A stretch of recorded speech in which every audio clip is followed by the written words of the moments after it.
అరుణాచల మహత్యము అధ్యాయం 4 ప్రారంభం.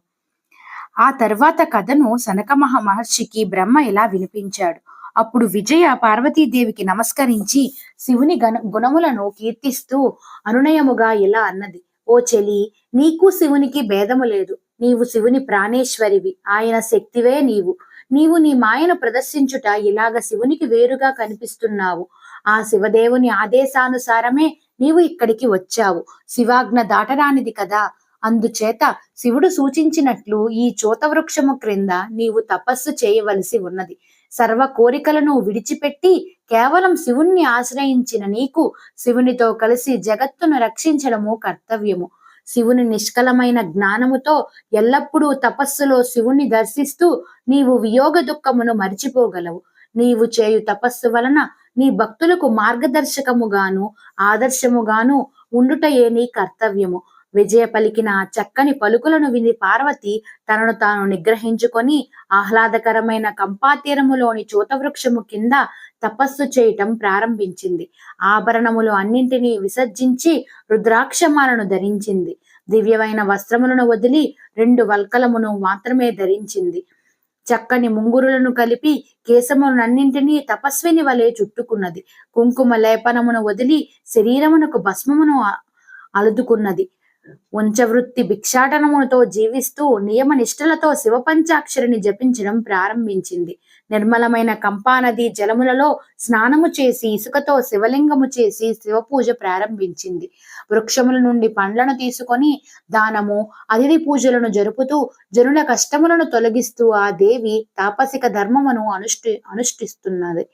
ఎండాకాలములోని పంచాగ్ని మధ్యలో 5 హోమగుండముల మధ్యలో, వానాకాలము బయట ప్రదేశములో, చలికాలము మరియు ఆకురాలే కాలమునందు నీటి మధ్యలో ఉండి ఆ పర్వతరాజ పుత్రిక తపము చేయసాగింది.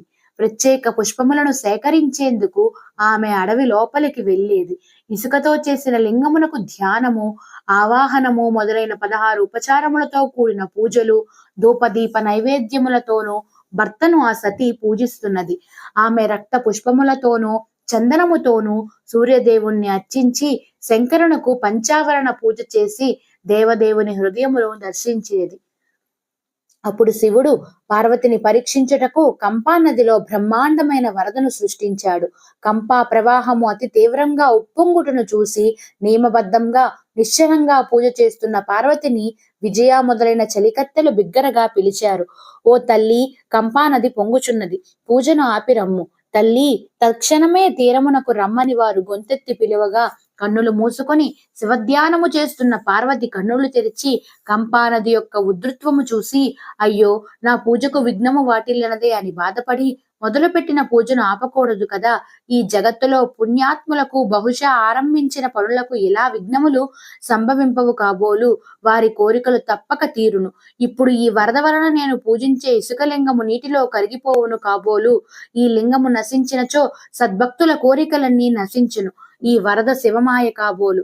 నా భక్తిని పరీక్షించుటకు శివుడే దీనిని సృష్టించి ఉండవచ్చును అనుకొని దేవి ఆ ఇసుకలింగమును చేతులతో గట్టిగా చుట్టుకొని దానిని గుండెకు హత్తుకొని నిశ్చలముగా కూర్చున్నది. ఆమె చుట్టూ కంపానది ఎంతో వేగముగా ప్రవహిస్తున్నా ఆమె చలించలేదు. తాను గుండెకు హత్తుకున్న ఆ లింగమును మనసులో నమస్కరించుకొని కన్నులు మూసుకొని ధ్యానంలో ఉండిపోయినది. శరీరం మొత్తం వణుకు, చెమట, పులకరింత, సిగ్గులతో ప్రణయమై ఆమె లింగమును క్షణము కూడా వదలలేని కదలలేని స్థితిలో ఉండిపోయినది. అప్పుడు ఒక ఆకాశవాణి వినిపించింది. ఓ బాల, ప్రవాహము చాలా బలంగా ఉన్నది.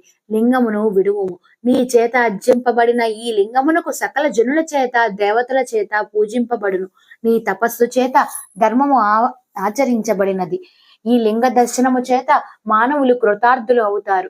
నేను తేజో రూపముతో అరుణాచలం అనే పేరుతో లోకరక్షణ కొరకు ఉద్భవించాను.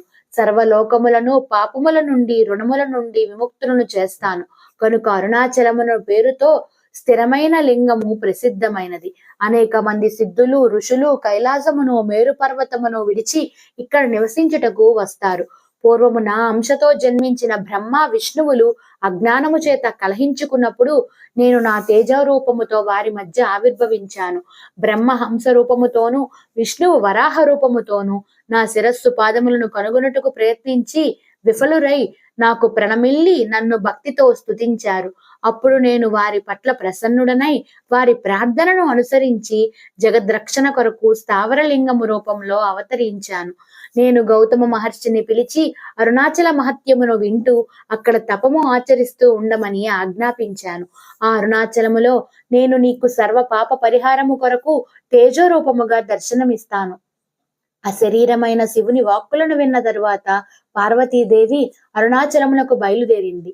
కంపా తీరమున తన సేవకాయ వచ్చిన దేవతలను ఋషులను చూసి కరుణతో పార్వతీదేవి ఇలా అన్నది: ఓ దేవతలారా, ఋషి పుంగవులారా, మీరందరూ ఈ కంపా తీర క్షేత్రములోనే నిలిచి మీ నియమములను అనుష్ఠించండి. నా కుచుములు, చేతి కంకణములు, నొక్కుల ముద్రలు గల ఈ సైకత లింగమును ఎల్లప్పుడూ భక్తితో పూజించండి.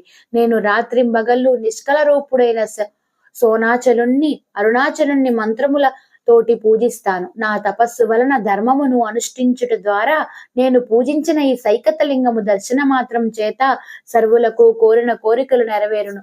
సర్వకామ ప్రదాయిని అగుట వలన కామాక్షి అనే పేరుతో జనులు నన్ను పూజిస్తారు.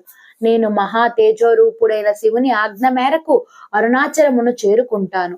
అక్కడ తీవ్ర తపముచే శివుణ్ణి మెప్పించి వరములను పొందిన తరువాత మీరందరూ కలిసి వచ్చి అక్కడ నన్ను దర్శించండి అని పార్వతి అక్కడ ఉన్న అందరినీ వదిలి శివుని ఆజ్ఞను నెరవేర్చేందుకు సకులతో కూడి దివ్య దుందుబులు మోగుచుండగా బయలుదేరింది.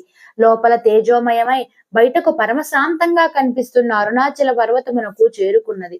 ఆ స్థావర లింగమునకు నమస్కరించి కుతూహలముతో సిద్ధగణములు, యోగి గణములు కొరకు వెదికి ఆ దేవి అత్రి, భృగు, భరద్వాజ, కశ్యప, అంగీరస, కుత్స, గౌతమ మహర్షులను, ఇతర సిద్ధులను, విద్యాధరులను, దేవతలను వరముల కొరకు అరుణగిరిపై తపస్సు చేసే వారిని చూసినది. అరుణగిరిని చుట్టి గంగ మొదలు అరుణాచలుణ్ణి సేవిస్తున్నాయి. ఇదే అరుణాచలము, దీనికి నమస్కరించుము అని దేవతలతో తెలుపబడి దేవి ఆ పర్వతము మాటిమాటికి నమస్కారము చేసినది. మహర్షులందరూ ఆమెకు ఆతిథ్యం ఇవ్వాలని ప్రయత్నించగా దేవి శివాజ్ఞ చేత నేను గౌతమ మహర్షిని అతిథిగా ఉండటమే నా కర్తవ్యము అని పలికి గౌతమాశ్రమునకు చేరుకున్నది. గౌతమ మహర్షి శివభక్తులలో అగ్రగణ్యుడు, తపోనిధులలో ముఖ్యుడు అయిన సమిధులను, దర్పలను సేకరించుట అడవిలో వెళుతూ ఆశ్రమునకు వచ్చిన అతిథులను సేవించింది అని శిష్యులను ఆదేశించాడు. మహర్షి దర్శనము కోసం దేవి వారి ఆశ్రమునకు వచ్చి మహర్షి గురించి ప్రశ్నించింది. శిష్యులు ఆమెను సాదరముగా ఆహ్వానించి కాలు కొడుకొనుటకు నీళ్లను ఇచ్చి తరువాత ఫలములతో ఆమెను సేవించారు. ఒక్క క్షణము ఉండుము తల్లి అని ఒక శిష్యుడు ప్రార్థించాడు. మరొక శిష్యుడు మహర్షి వద్దకు పరుగెత్తాడు. దేవి ప్రవేశించిన తక్షణమే ఆశ్రమములన్నీ ఫలపుష్పములతో నిండిపోయాయి. సమిధులతో, దర్భలతో వస్తున్న గౌతమ మహర్షి ఈ ప్రకారం తన ఆశ్రమము అప్పటికప్పుడు శోభాయమానంగా ఉండుట చూసి ఆశ్చర్యచకితుడైనాడు. ఆయన దివ్య దృష్టి చేత జగన్మాత రాకను తెలుసుకొని లోకమాతను దర్శించుకొనుటకై అతివేగముగా ఆశ్రమానికి చేరుకున్నాడు. శిష్యులు ఆయన్ను సమీపించి అమ్మ వచ్చిన వృత్తాంతమును తెలియచేశారు. జగన్మాత తన ఆశ్రమమునకు రావడం తన భాగ్యముగా, శివప్రసాదముగా భావించి శీఘ్రమే గౌతముడు ఆశ్రమానికి చేరుకున్నాడు.